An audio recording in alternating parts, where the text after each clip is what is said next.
Pak Am, kalau mau nikah, suka ada acara siraman. Bagaimana menurut Pak Am? Ya, begini ya. Kita perlu bedakan mana syariat dan mana budaya. Begitu. Mana syariat dan mana budaya. Kalau sebelum pernikahan ada tausiah, ada nasihat, ada ceramah, kalau menurut hemat saya itu sebagai bentuk pembekalan, ya nggak? Kan di masyarakat kita suka ada sebelum pernikahan itu ada pembekalan untuk bukan hanya untuk yang akan menikah, tapi juga untuk orang tua yang akan melepas putra atau putrinya. Karena orang tuanya juga kudu dinasehati. Ketika anaknya mau menikah, tuh orang tua perlu dinasehati juga. Jangan sampai anak sudah berumah tangga, tapi masih diperlakukan seolah dia belum berumah tangga, begitu.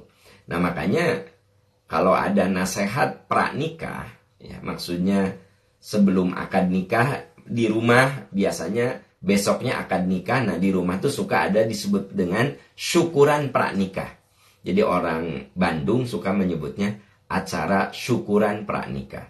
Kalau menurut hemat saya, acara syukuran pranikah itu sesuatu yang mubah. Mau dilakukan boleh, tidak dilakukan juga tidak apa-apa.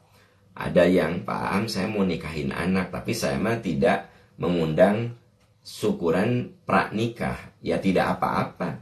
Karena inti dari pernikahan itu kan akad nikah. Ya nggak? Inti dari pernikahan itu akad nikah. Yang namanya akad nikah itu ada wali, ada saksi, ada ijab qabul, ya kan?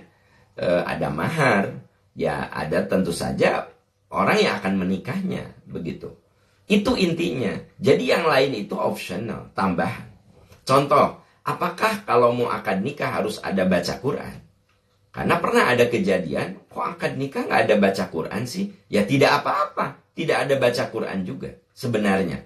Karena baca Quran itu salah satu optional, salah satu tambahan untuk lebih menambah keberkahan. Ya nggak? Wa idza quri'al Qur'anu fastami'u lahu wa ansitu la'allakum turhamun.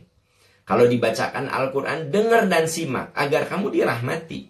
Jadi kalau ada akad nikah tidak diawali dengan baca Quran, ya sah.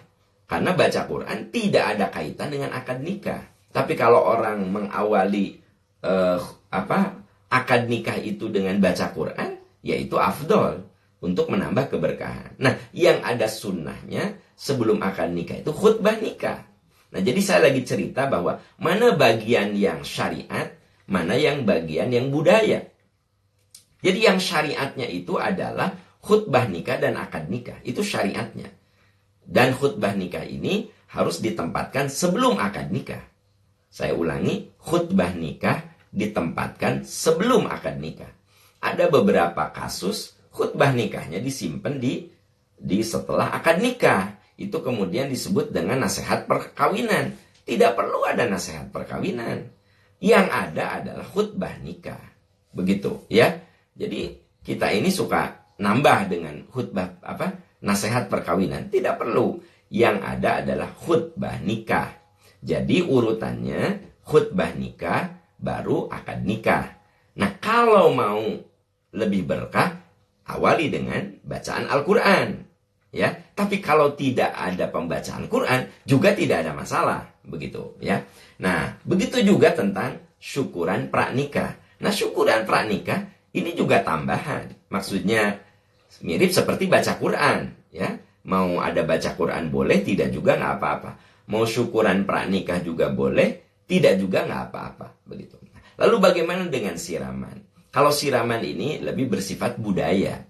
Nah, selama budaya itu sejalan dengan ajaran Islam, tidak apa-apa dilaksanakan. Tapi kalau budaya itu bertentangan, berseberangan dengan ajaran Islam, bahkan ada unsur kemusyrikan, ya tentu tidak boleh kita lakukan. Begitu, ya. Nah, jadi saya ulangi, kalau dalam acara pernikahan itu ada unsur budaya, selama budaya itu tidak bertentangan dengan ajaran Islam, ya. Misalnya dikasih nasihat, dikasih kesempatan untuk minta maaf kepada orang tua, untuk berterima kasih atas kebaikan orang tua, selama sekian puluh tahun dia dididik, dibina sampai akhirnya menikah, lalu di saat sehari sebelum menikah anak itu diberi kesempatan untuk meminta maaf, berterima kasih. Kalau menurut hemat saya ini kan sesuatu yang tidak bertentangan dengan agama, ya boleh-boleh saja. Apapun namanya lah, silahkan. Itu makan judul ya, judul nama. Nah, jadi kalau yang dimaksud dengan siraman itu adalah lebih kepada mengingatkan anak untuk meminta maaf dan berterima kasih, selama wilayahnya seperti ini ya tidak ada masalah.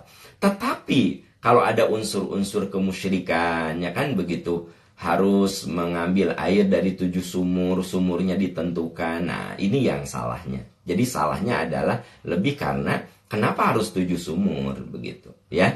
Nah, gitu. Tapi kalau misalnya ada unsur nasihat, mencuci kaki orang tua, kalau menurut saya itu budaya, tapi lebih bersifat nasihat, ya. Bahwa si anak harus berterima kasih begitu. Dalam wilayah yang sifatnya tidak ada unsur kemusyrikan, ya boleh-boleh saja, tidak ada masalah. Wallahu a'lam bishawab.